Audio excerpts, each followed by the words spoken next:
핵무장을 그러면 어떻게 해야 되느냐? 허장성세가 아니라 국익이다. 그러니까 이재명 대표가 뭐 허장성세라고 이야기를 했는데 사실 허장성세를 부리는 것은 잘못된 거예요. 그럼 우리는 이 핵과 관련해서 어떤 입장을 취해야 되느냐?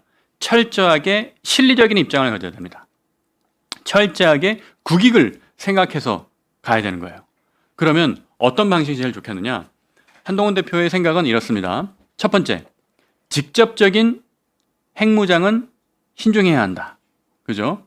그리고 신중해야 하는 이유는 뭐냐? 앞서 제가 설명드렸던 이유랑 똑같아요. NPT를 탈퇴하면 경제적 제재와 같은 악영향이 너무 큽니다. 그리고 한번 생각을 해보세요. 어찌 보면 이게 더 결정적인 이유일 수도 있어요. 자, 우리가 핵무장을 하려면 뭘 해야 됩니까? 핵무기를 만들 수 있는 시설이 있어야 되잖아요. 그죠? 그럼 핵무기를 만들 수 있는 시설을 대한민국 이 좁은 영토에 어디에다 둘 건가요? 그죠? 우리나라 같은 경우는 뭐 조그만 것도 신설을 하려고 하면 하다못해 서울 같은 경우는 이제 쓰레기 소각장을 이제 만들기 위해서 뭐 지금 오세훈 서울시장이 이제 마포구의 상암동 끝자락에다가 그 소각장을 만들려고 하는데 지금 몇 년째 그 주민들의 반대로 이게 제대로 진척이 잘 안 되고 있습니다. 그런 것처럼 뭔가 우리 지역에 혐오 시설이 들어온다라고 하면 그 부분을 풀어내기가 너무 힘들죠. 왜냐하면 땅이라도 넓으면 뭐 사막 한가운데라도 짓던지 할 텐데 전혀 그렇게 할 수가 없으니까. 그런데 하물며 핵무기를 만드는 시설을 대한민국 어디에다 짓겠습니까? 이거 국내에서도 이게 합의가 안 되면은 할 수가 없는 거예요. 그러니까 일부 극우 정치인들 중에서 대한민국도 핵무장을 해야 된다. 아, 이거 요즘 말로 하면 뭐 자신감 뿜뿜하는 이야기죠. 매우 감성적으로 아 그래, 정말 막 가슴이 웅장해지는 느낌으로 대한민국도 핵무기를 가져서 할 소리 하고 큰 소리 칠 거 치고 해야 된다라고 이야기하는 분 있습니다. 있는데 현실적으로 그러면 그 핵무기 시설을 어디에다 둘 건데 어느 지역에다 만들 건데 라는 이야기를 하면 그거에 대해서 답을 못 할 겁니다. 그리고 두 번째 이슈를 보면 일본처럼 핵 잠재력을 확보해야 된다. 이게 이제 한동훈 대표의 생각인데 저도 이 부분에 적극 동의합니다. 핵 잠재력이라는 것은 뭐냐면 앞서 말한 그거예요. 대한민국이 기술력이 없어서 핵무기를 못 갖는 게 아닙니다. 다만 그거에 필요한 어떤 준비와 이런 것들은 어느 정도 할 수는 있지만 어떤 국제사회와의 약속이라든가 또 NPT를 탈퇴했을 경우에 들어올 수 있는 경제적 제재 이런 여러 가지 것들을 고려해서 우리가 안 하는 거예요. 못 하는 게 아니고. 그러면 일본 같은 경우는 어떠냐면 일본은 우리보다 핵에 대한 어떤 이용 측면에서 훨씬 더 제재를 덜 받고 있어요. 그러다 보니까 일본 같은 경우는 이제 외교가의 이야기를 좀 들어보면 안보 전문가들의 이야기는 6개월이면 핵무기를 몇 개를 만들 수 있다라고 합니다. 그러니까 그 정도 수준까지는 대한민국도 올라가야 된다. 그러니까 일본 정도 수준까지는 우리가 가야 된다라는 것이고 그 세 번째는 핵추진 잠수함이죠. 핵추진 잠수함에 대한 얘기 아마 여러분들 좀 뭐 이야기 많이 들어보셨을 건데 이 뭐냐면 보통 우리가 쓰는 잠수함은 디젤 잠수함이에요. 근데 디젤 잠수함과 달리 핵추진 잠수함은 핵 연료를 가지고 이제 가동을 하다 보니까 여러 장점이 있습니다.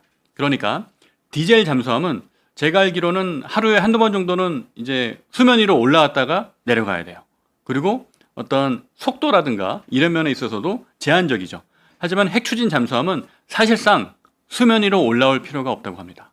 수면 위로 올라올 필요가 없으면서 속도 또한 매우 빠르기 때문에 정말 어떤 잠수함으로 치면 궁극의 잠수함이다. 그렇게 우리가 이제 평가를 하고 있는 겁니다. 자, 그럼 이 이야기에 대해서 제가 조금 더 한번 부연 설명을 드려보겠습니다.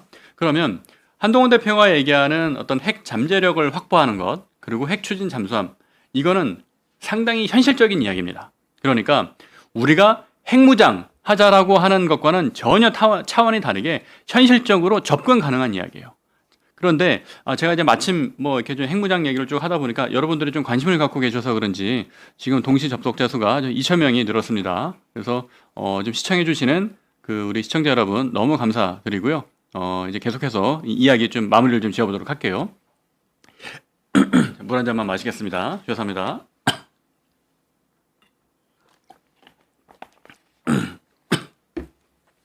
여러분 알고 계신 것처럼 대한민국은 원전 강국입니다.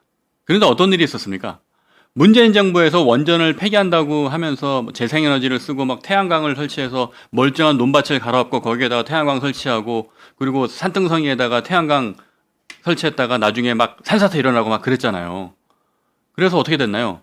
대한민국의 원전 생태계가 무너지다시피 한 거를 다행히도 윤석열 정부 들어서 되살려 놓은 거거든요. 그런데 대한민국은 전 세계에서 5대 원전 강국이에요. 미국, 중국, 러시아, 프랑스, 그 다음이 대한민국입니다. 5대 원전 강국인데 이 부분은 우리가 이제 일본보다 앞서 있어요. 그런데 뭐가 문제냐? 앞서 얘기한 4개 나라는 다 핵무기가 있습니다. 근데 대한민국만 핵무기가 없어요. 제가 이 말씀을 드리는 이유는 대한민국도 핵무기를 갖다는 뜻이 절대 아닙니다. 혹시라도 이 방송을 보고 뭐 이재명 대표가 저를 비판한다면 제가 1대1 토론 자리를 제안하도록 하겠습니다. 절대 그런 뜻이 아닙니다. NPT를 깰 경우에 경제적 타격이 어마어마하기 때문에 우리는 핵무장을 해서는 안 된다. 그리고 평화적인 핵의 이용을 위해서도 우리는 한반도의 비핵화를 가져가야 한다. 그게 이제 우리의 이제 논점이지 않습니까? 다만 그럼에도 불구하고 우리는 한동훈 대표가 앞서 밝혔던 것처럼 일본 수준의 핵 잠재력은 가져야 된다라는 얘기예요. 그럼 핵 잠재력이라는 것은 뭐냐? 요거는 조금 아마 여러분들 듣기에 그 낯선 단어일 수 있으니까 주의 깊게 한번 들어봐 주십시오. 핵심은 첫 번째, 사용 후 핵 연료 재처리 기술입니다. 그러니까 사용한 다음에 핵연료를 사용한 다음에 거기에서 재처리를 통하면 우라늄과 플루토늄 또 사용할 수 있는 우라늄과 플루토늄을 뽑아낼 수 있다는 거예요. 이게 바로 재처리 기술이에요. 그러니까 다시 말하면 우리가 핵연료로 우라늄과 플루토늄을 썼는데 그걸 재처리 과정을 거치면 그걸 연료로 또 쓸 수 있다는 얘기예요. 그럼 어떻게 됩니까? 매우 효율적으로 이 원자력을 이용할 수 있게 되는 거죠. 그럼 이 재처리 기술이 필요하다. 근데 이 재처리 기술은 물론 핵무기를 만들 때도 필요하지만 우리가 원자력 발전으로 전기를 만들 때도 이것만 우리가 할 수 있게 되면 아주 효율적으로 전기를 생산할 수 있게 되는 겁니다. 그러니까 우리에게는 너무너무 필요한 기술이겠죠. 그리고 두 번째, 우라늄 농축 기술입니다. 그럼 우라늄 농축 기술이라는 것은 뭐냐면 그 자연 상태에서 우라늄은 이게 보통 두 가지로 존재를 합니다. 그래서 자연 상태에서 가장 많이 있는 우라늄은 238이에요. 그러니까 우라늄 238이라 불러요. 그러니까 우라늄 238은 뭐냐면 조금 무게가 무거운 겁니다. 근데 이게 그 99.3%를 차지하고 있어요.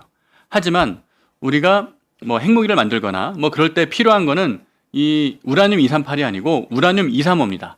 3 개가 적은 거죠. 우라늄 235를 만들어야 되는데 이거는 자연 상태에서는 0.7밖에 안 돼요. 그러다 보니까 이 우라늄 238을 우라늄 237로 바꾸는 것. 이걸 농축한다 그래요. 우리가 이제 압축하듯이 이렇게 하는 걸 농축이라고 표현하잖아요. 그래서 우라늄 238을 235로 바꾸는 게 농축 기술입니다.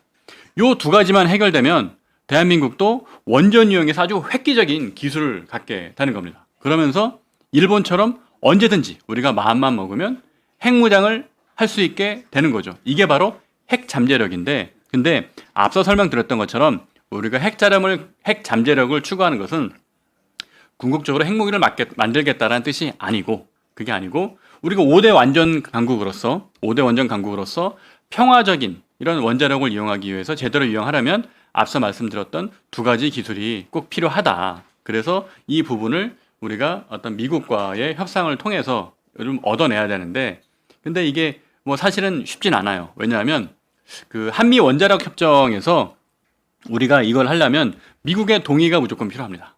미국의 동의가 없으면 방금 말씀드렸던 두 가지를 할 수가 없게 돼 있어요. 그런데 미국 입장에서는 그 핵 문제에 대해서 매우 예민한 그런 상황이에요. 그러니까 앞서 말씀드렸던 그 재처리 기술하고 농축 기술을 하는 거를 허용해 줬던 시기가 잠깐 있었어요. 그때 일본도 그거를 이제 혜택을 받아서 지금과 같이 간 거였고, 근데 문제는 뭐였냐면 인도가 평화적 어떤 이용을 위해서 그 재처리와 농축 기술을 하겠다고 했는데 막판에 그걸로 핵무기를 만들어 버린 겁니다. 그러다 보니까 미국 입장에서는 안 되겠다. 다시는 저런 그 재처리와 농축 그런 권한을 줘서는 위험해진다라고 생각해서 지금 몇십 년 동안 그 부분을 꼭 틀어지고 있는 겁니다. 그렇기 때문에 대한민국과 우리의 어떤 관계에서도 미국이 그 협정을 개정해주기가 어려운 거예요. 왜 그렇습니까? 이 협정을 개정해주면 다른 나라들도 우리도 그러면 재처리하고 농축할래 라고 나서게 되면 미국 입장에서는 곤혹스럽잖아요. 미국은 어쨌든 전 세계의 어떤 비핵화를 해야겠다는 의지를 갖고 있는 나라인데 그렇게 되면 우리 사례가 다른 나라에도 영향을 미치기 때문에 그 부분을 계속 반대하고 있는 겁니다. 그러면 현실적으로 우리가 할 수 있는 방법은 뭐가 있냐? 미국의 무기 나래하는 겁니다.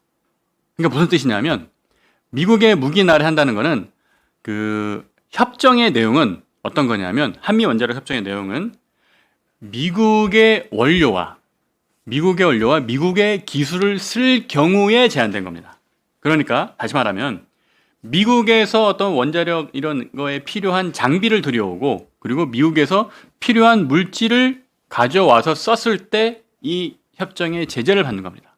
그런데 협정 초기와 달리 지금의 대한민국은 어떤 수준이냐면 우리가 자체적으로 이런 장비들을 다 만들 수 있는 기술을 확보하고 있어요.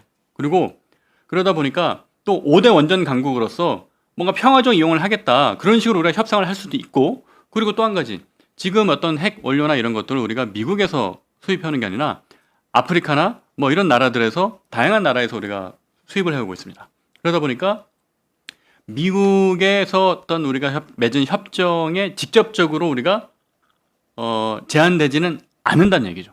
다시 말하면 미국이 눈 감아주면 우리가 얼마든지 그런 기술을 갖고 있고 그리고 그 원료를 다른 나라에서 가져올 수 있으니까 이 부분 우리가 할 수가 있다. 그러니까 묵인해 달라는 그런 협상 전략으로 가져가야 이 어떤 핵 잠재력과 이런 부분을 우리가 얻어낼 수 있는 거지. 뭐 자존심을 내세워가지고 우리도 핵무장 할 거야 이런 식으로 해서는 우리가 문제를 풀 수 있는 게 하나도 없다는 이야기입니다.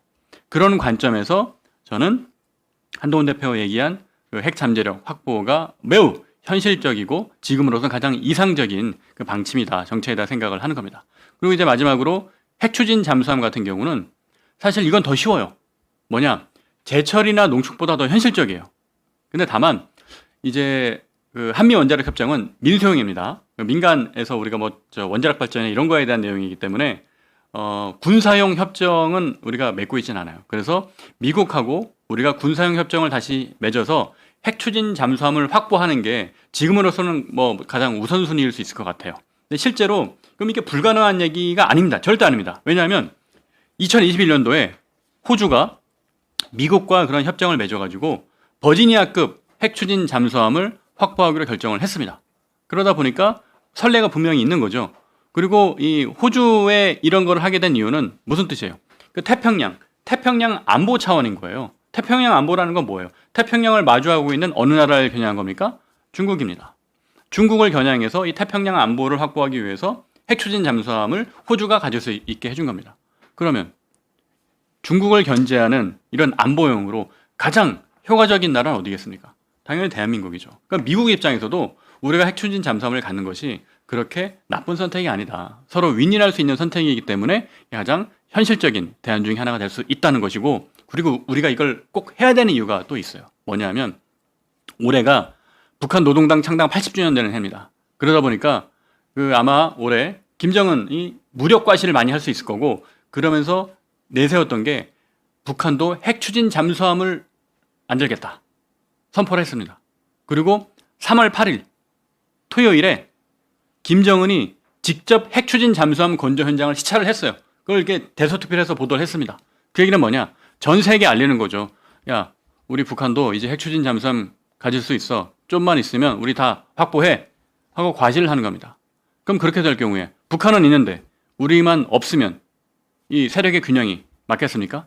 맞지 않겠죠. 그렇기 때문에 우리가 어설픈 핵무장을 이야기를 해가지고 괜히 제재를 받고 실익을 못 얻는 것보다는 방금 말씀드렸던 것처럼 핵 추진 잠수함 더 나아가 핵 잠재력을 확보하는 전략이 훨씬 우리에게 현실적이고 이득이 있다. 그리고 그렇기 때문에 저는 한동훈 대표가 얘기하는 그 핵 잠재력 확보와 핵 추진 잠수함에 대해서 매우 적극적으로 동의한다라는 말씀을 드려봅니다.